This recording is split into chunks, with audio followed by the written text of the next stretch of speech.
Bonsoir chers téléspectateurs et merci de nous suivre. À la une de l'actualité, 8e Conseil Assemblée Générale du Conseil National de Sécurité Alimentaire. L'attente de l'autosuffisance alimentaire au Burkina était au cœur des travaux. Un plan annuel de plus de 28 milliards de francs CFA a été élaboré.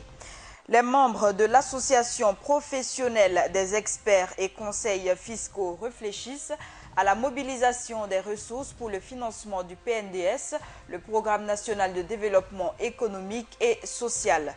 Les pensionnaires du centre d'Elouendé de Tanguay refusent de déménager du site fréquemment inondé vers un nouveau situé à Salouka dans l'arrondissement numéro 4.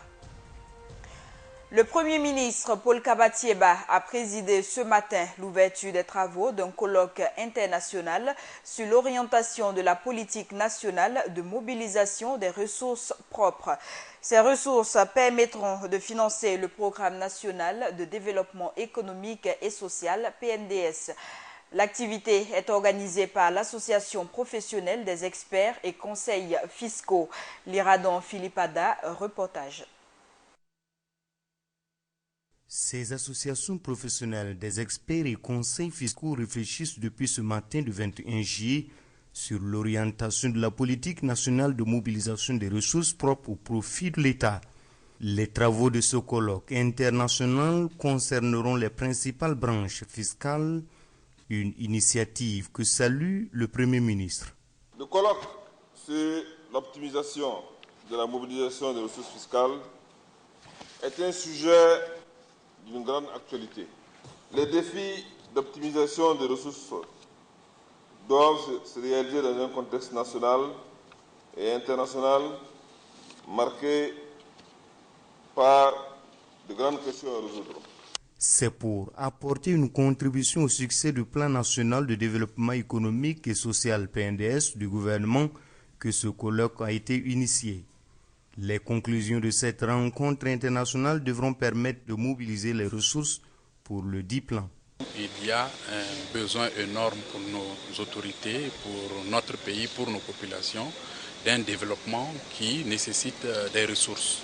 Et de ce point de vue, nous avons pensé qu'il était bon que nous puissions aider nous-mêmes, que nous puissions aider nos populations, que nous puissions contribuer à l'amélioration des conditions matérielles d'existence de nos populations en essayant d'initier une telle rencontre qui aura pour objet de lever des ressources pour aider nos autorités, pour aider ceux qui sont aux commandes du développement de notre pays à ce qu'ils puissent atteindre les objectifs pour nous, pour nos populations, pour le bien-être de nos concitoyens. Dans cette vision, le Premier ministre invite les Burkinabés à la mobilisation des ressources fiscales. Paul Kabatieba espère compter sur la contribution des experts. Il s'agit simplement de prélever la juste part de ce que chaque contribuable doit verser à l'État en fonction des revenus qu'il a réalisés sur le territoire fiscal burkinabé. Comme gouvernement est impatient de recevoir des rapports qui sanctionnera ces journées de réflexion. Les activités du colloque international des APECF sont prévues pour se dérouler pendant 3 jours dans la capitale burkinabé. Comment atteindre l'autosuffisance alimentaire? C'est autour de cette interrogation que s'est tenue la 8e Assemblée générale du Conseil national de sécurité alimentaire. Les différents acteurs de l'agriculture ont réfléchi à comment relever ce défi. Des détails avec Gaël Rodrigue. Première activité économique au Burkina Faso, l'agriculture occupe 80% de la population active. Cependant, ce secteur peine à assurer à l'ensemble des Burkinabés une sécurité alimentaire. Réunis à Ouagadougou à la faveur de la 8e Assemblée générale du Conseil national de sécurité alimentaire, les différents acteurs du domaine vont travailler à relever ces défis. Cette 8e session ordinaire, des propositions d'action et de mesures fortes devant permettre de dynamiser et d'opérationnaliser le dispositif déconcentré de la sécurité alimentaire. Il s'agira surtout de dynamiser les conseils régionaux de sécurité alimentaire par leur implication directe dans l'animation et la coordination de la réponse régionale en leur dotant de budget de fonctionnement. C'est dire qu'il est plus urgent de trouver des mécanismes dépourvus de lourdeur administrative pour rendre opérationnelles les structures déconcentrées du CNSA. Selon la synthèse du rapport des travaux du comité de prévision sur la situation alimentaire, plus de 2 500 000 personnes vivraient sous stress alimentaire, contre environ 475 700 en crise alimentaire au niveau national de juin à août 2016. L'état actuel de la situation alimentaire au Burkina Faso, c'est comme vous l'avez entendu, monsieur le ministre l'a dit, on a environ 11% de la population qui vit toujours sous stress. Et nous sommes présentement en train de rentrer dans une période très difficile que nous appelons la période de soudure, où la disponibilité des produits alimentaires s'anéantisse de plus en plus. Pour atténuer les difficultés alimentaires et nutritionnelles des couches les plus vulnérables pendant la période de soudure, un plan annuel de soutien d'un montant de plus de 28 milliards a été élaboré. La ministre de la Femme, de la Solidarité nationale et de la Famille, Laure Zongoyen, a visité le nouveau site de centre d'Elwendé situé à Salouka, dans l'arrondissement 4. Avant de s'y rendre, elle s'est rendue sur le site de Tanguin régulièrement inondé. Laure Zongoyen n'est pas parvenue à convaincre ces femmes de rejoindre le nouveau site aménagé pour les accueillir. Mahmad Sangari. Bâti sur une superficie de 4000 m², à Sakoula, localité située dans l'arrondissement 4 de la ville de Ouagadougou, ce site est destiné à accueillir les femmes exclues par allégation de sorcellerie, actuellement logées au centre d'Elwendé de Tanguin. Cependant, les pensionnaires du dit centre sont contre toute idée de déménagement, bien que leur actuel site soit en mauvais état. Les raisons du déménagement, comme on venait de le dire au centre, c'est dû au fait que le centre de Tanguin a été inondé et dû au fait de la grosse pluie qui est tombée dans la nuit du 17 au 18. Et donc face à cela, nous avons reçu un appel, nous avons porté assistance comme on le pouvait. Et hier nuit, personnellement, j'ai été saisie m'informant que la sœur a appelé pour dire que les mamans étaient disponibles pour faire le déménagement. Selon ces pensionnaires, ces refus de déménager se justifient par le fait que l'électricité et l'eau ne sont pas disponibles sur ce nouveau site. Elles estiment également que le site est éloigné du centre-ville.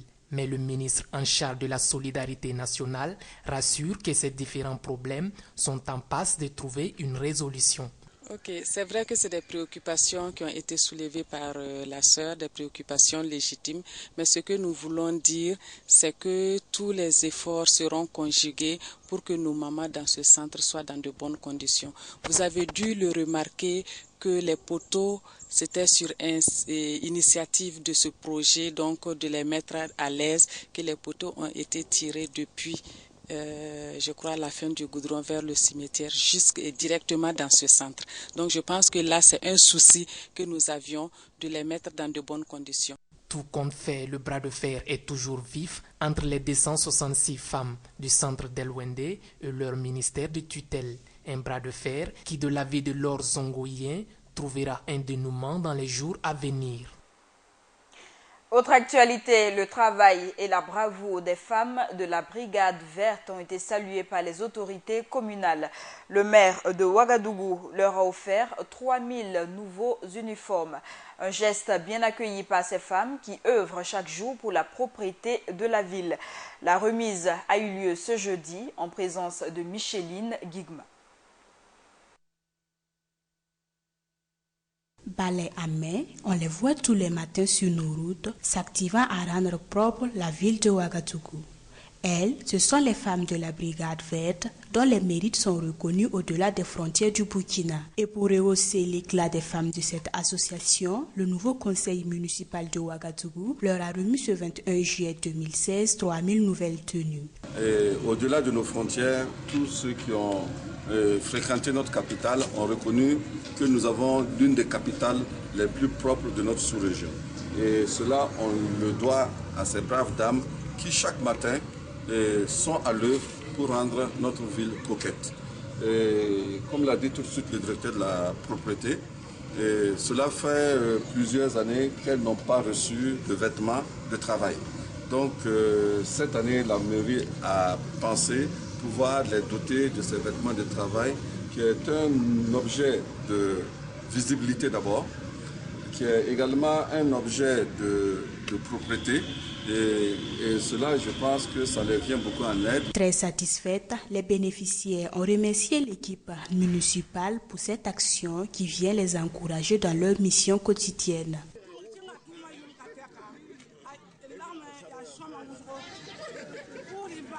Cela fait plusieurs années que nous exerçons ce métier.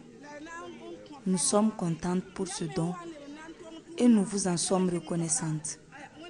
Cela nous encourage. Nous vous remercions et que Dieu vous aide à toujours nous assister. Les femmes de la brigade verte n'ont également pas manqué de témoigner toute leur reconnaissance à l'équipe de la délégation spéciale sortante pour son accompagnement tout le temps qu'a duré son mandat. 4 morts et près de 2000 ménages touchés par les inondations du 20 juillet 2016. C'est le bilan établi ce matin par le maire de la commune de Ouagadougou. Les mesures urgentes prises à l'issue d'une réunion de crise ont été dévoilées à la presse. Le maire Armand Bewende annonce le recensement de personnes sinistrées et le lancement d'une opération de curage de caniveaux.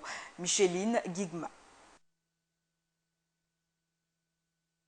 Les 12 arrondissements de la commune de Ouagadougou ont tous été touchés par les inondations causées lors des pluies des dernières 48 heures. Face aux dommages occasionnés par ce sinistre événement, le conseil municipal de Ouagadougou a dans l'immédiat adopté une mesure urgente de gestion. Les différentes réunions de la cellule de crise nous ont permis de prendre toute la mesure de la catastrophe et d'arrêter les actions suivantes. Identification des personnes sinistrées, évaluation des besoins, identification des sites, relogement des sinistrés, don des kits composés de produits de première nécessité en cours, c'est-à-dire le savon, l'huile, les vivres, les couvertures et des couchettes. Il est également prévu une opération de curage des différents caniveaux dans la commune pour pallier les futures inondations. Concomitamment à la gestion de l'urgence, les services techniques ont procédé à l'identification de concert avec les maires des différents arrondissements de la ville de Ouagadougou des sites à curer en urgence. Les ouvrages ainsi déterminés seront tous concernés par la vaste opération de curage des caniveaux que nous initions pour juguler les inondations à répétition.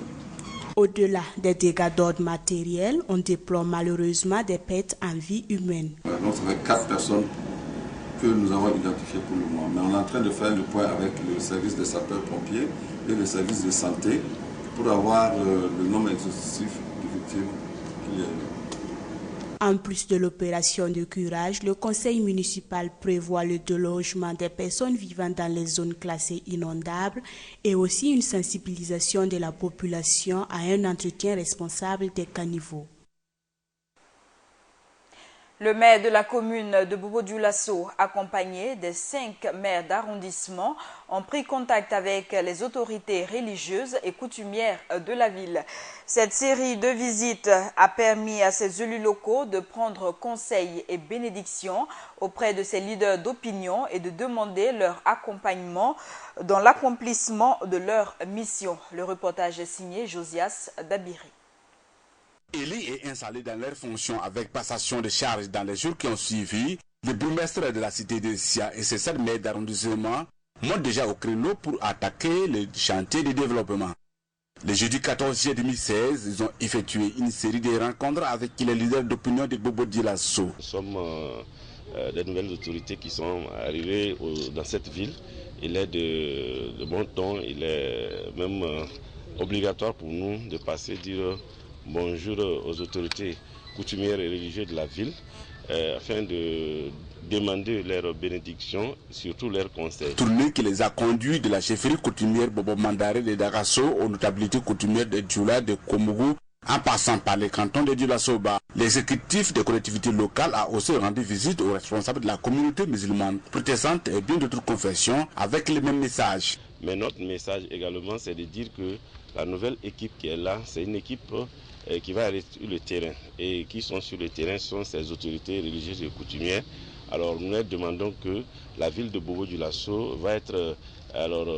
nous allons travailler dans la ville, mais avec les populations. À l'occasion, le maire central Brahim Mansanou a lancé un vibrant appel à tous les fils et filles de Bobo-Dioulasso à faire mobiliser les 30 GR pour une opération ville propre. Ce qui exige de chaque Bobolais le nettoyage individuel de son cadre de vie et ensuite collectif pour la propriété de rue et le curage des caniveaux, avec l'appui technique de la voirie en logistique. Restons toujours à Bobo-Dioulasso, où 2 associations œuvrant dans le domaine de la prévention du cancer infantile situées à Ouagadougou ont rencontré des médecins du centre universitaire Sourou Sanou. Il a été question de partage d'expériences et de méthodes de travail pour qu'ensemble la lutte contre le cancer soit efficace. Josias Dabiré, reportage.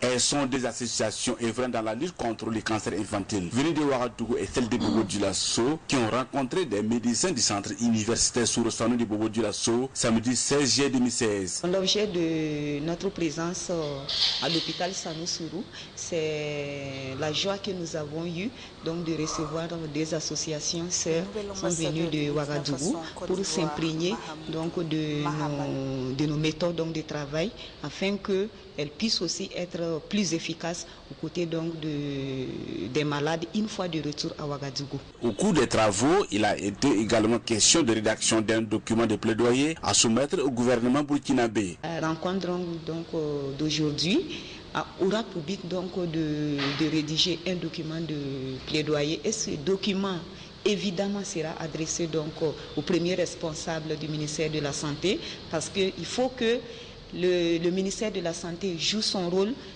les agents de santé jouent leur rôle, également les associations puissent jouer leur rôle parce que si les rôles qui incombent aux médecins et puis au ministère de la Santé, si les associations doivent jouer donc tous ces rôles, il va de soi que nos actions seront beaucoup plus minimes. Démarche qui a été saluée par le chef de service pédiatrie, le professeur Aboubakar Ndakro. Les associations sont les précurseurs de quelque chose que le grand public ne voit pas. C'est les maladies non infectieuses, en tête desquelles se trouvent les néoplasies, notamment les cancers, comme on les appelle vulgairement. Et je pense que ce sont les maladies du futur. Pour plusieurs autres, par les modifications de l'environnement, par notre alimentation, par notre prédisposition, nous pensons que nous ne pourrons rien. Pour la présidente de l'association ACIB, ce cadre d'échange constitue déjà un pas important dans le tissage d'un partenariat entre les services publics de santé et leurs mouvements associatifs, ce qui permettra de lutter efficacement contre ce mal qui longtemps a banalisé. Le nouvel ambassadeur du Burkina Faso en Côte d'Ivoire, Mahamadou Zongo, a officiellement pris fonction ce jeudi à Abidjan. Il a présenté ses lettres de créance au chef de l'État Alassane Ouattara. Conscient de la lourdeur de la tâche qui l'attend, le diplomate a révélé qu'il a été instruit d'œuvrer à la consolidation et au renforcement des relations entre la Côte d'Ivoire et le Burkina Faso. À cette tâche s'ajoute le raffermissement des relations entre les membres de la diaspora et surtout le vivre ensemble avec les Ivoiriens. En Côte d'Ivoire, la défense de Simone Gbagbo a rejeté aujourd'hui toute implication dans le meurtre du journaliste franco-canadien Guy-André Kiefer. Une riposte qui était attendue après qu'un ancien milicien pro-Gbagbo ait accusé hier l'ancienne première dame d'avoir ordonné l'assassinat et la dissimulation du corps du journaliste. Cette affaire n'est pas le seul dossier embarrassant à refaire surface. L'assassinat de Yves Lambelin, ex-patron français du géant ivoirien Sifka, tué en 2011, a également été révélé.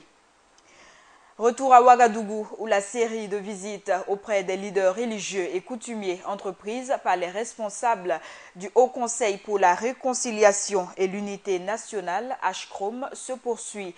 La délégation conduite par Benoît Cambou a été reçue hier à la Fédération des églises islamiques du Burkina. La collaboration des musulmans pour la réussite du processus de réconciliation a été sollicitée. Des précisions avec Samba Kassile Traoré. Les religieux ont un rôle important à jouer dans tout processus de réconciliation. Le Haut Conseil pour la réconciliation et l'unité nationale, HCRON, semble l'avoir compris en rendant visite le 20 juillet 2016 à la Fédération des associations islamiques du Burkina, afin de lui présenter l'institution qu'est le HCRON. Oui, nous sommes venus rencontrer la Fédération des associations islamiques pour d'abord leur présenter notre institution. Vous savez que la réconciliation n'est pas l'apanage d'une institution, c'est l'affaire de tout le monde. C'est la raison pour laquelle nous sommes venus prendre leurs conseils et puis obtenir leur disponibilité à collaborer avec nous à l'avenir. Les rôles du HCRON ont été au cœur des échanges selon Benoît Cambou. La réconciliation, comme l'ont dit les membres du président de la fédération, c'est une question qui se situe dans la durabilité. Ce n'est pas une question qui peut être évacuée en si peu de temps. Donc il faut aller, j'allais dire, à pas feutrer pour définir les outils qu'il faut afin de et faire en sorte qu'à l'avenir, le bourreau et la victime, par exemple, puissent établir un dialogue entre eux. Contente d'avoir reçu le HCRON au sein de ses locaux, la Fédération des associations islamiques promet d'accompagner cette institution dans ses actions. Par rapport à la communauté des musulmans, la présence de la Fédération des associations islamiques, nous ne pouvons qu'être acceptés avec gaieté, parce que l'islam, c'est la paix. Donc là où il y a la paix, la réconciliation, il y a la paix.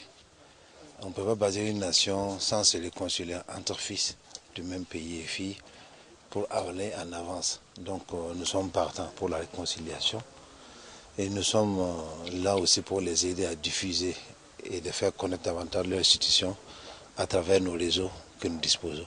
Outre la Fédération des associations islamiques du Burkina, le Haut Conseil pour la réconciliation et l'unité nationale a également rendu une visite à la Fédération des églises et missions évangéliques du Burkina.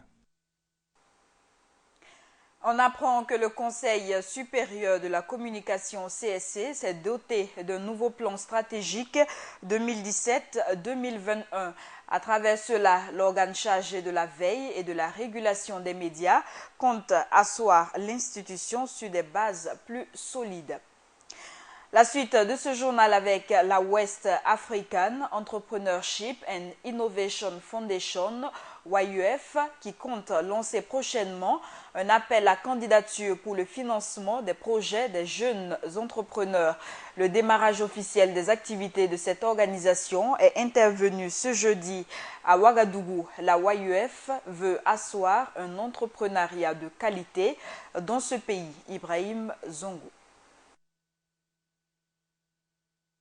C'est parti pour les activités de la West African Entrepreneurship and Innovation Foundation, WAIF, dont le lancement est intervenu ce jeudi 21 juillet 2016. Désormais, les jeunes entrepreneurs pourraient voir leurs projets innovants dans les secteurs de l'agriculture, du solaire, des TIC et de l'élevage se réaliser. Nous allons mobiliser des ressources au niveau interne, au niveau extérieur avec nos partenaires.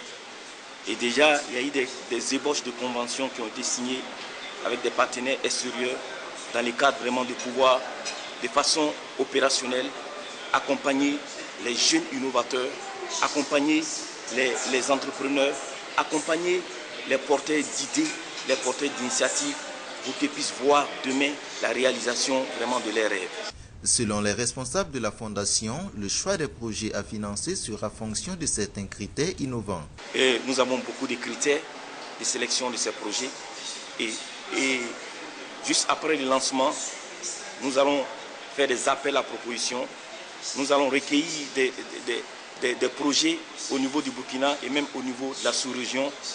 Et nous allons voir dans quelle mesure vraiment accompagner ces projets, accompagner ces initiatives accompagner effectivement ces entrepreneurs, ces chercheurs, ces innovateurs. West African Entrepreneurship and Innovation Foundation a vu le jour à l'issue du sommet de Marrakech en 2014 et à Nairobi en 2015 sous la houlette du gouvernement américain. Les jeunes travaillent, bossent, apprendre les langues diverses, y compris l'anglais, et faire les efforts et ne rester pas passif, mais être plutôt actif et vigilant et plein d'esprit et enthousiasme et faire leur meilleur, c'est ça.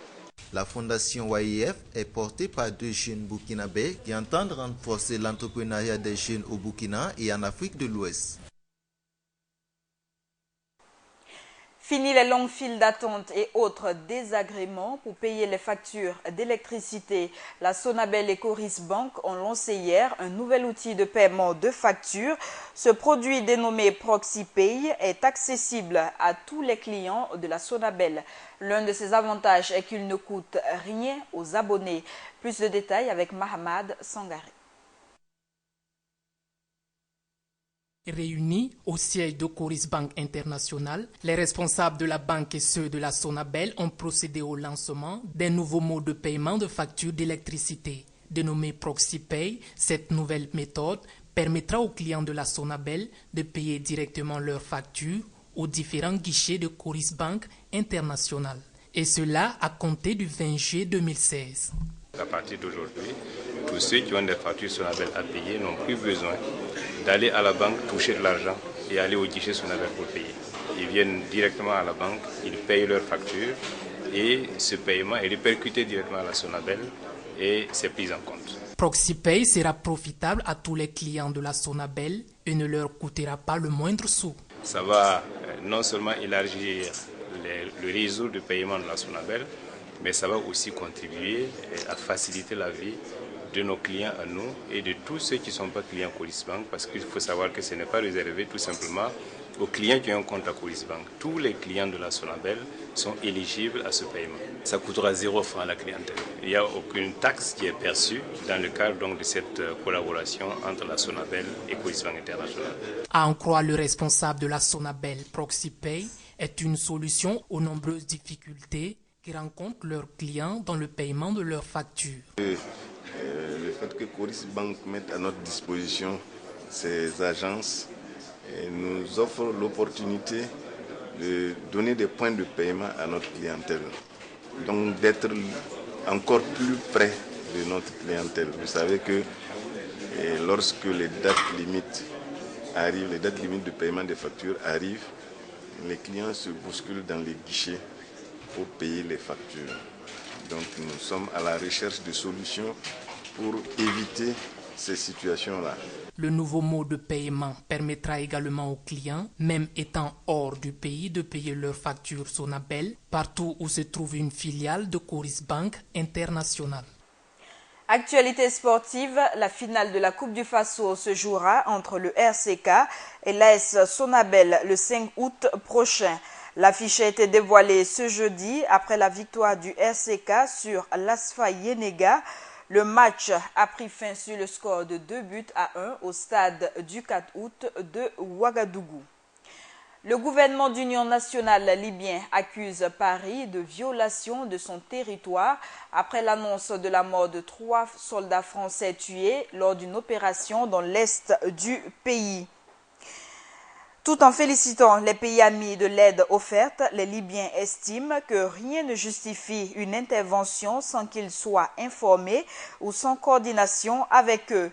En réaction à cette présence française en Libye, des centaines de personnes ont manifesté dans plusieurs villes de ce pays. Et c'est cette information qui met fin à ce journal. Merci à tous de l'avoir suivi.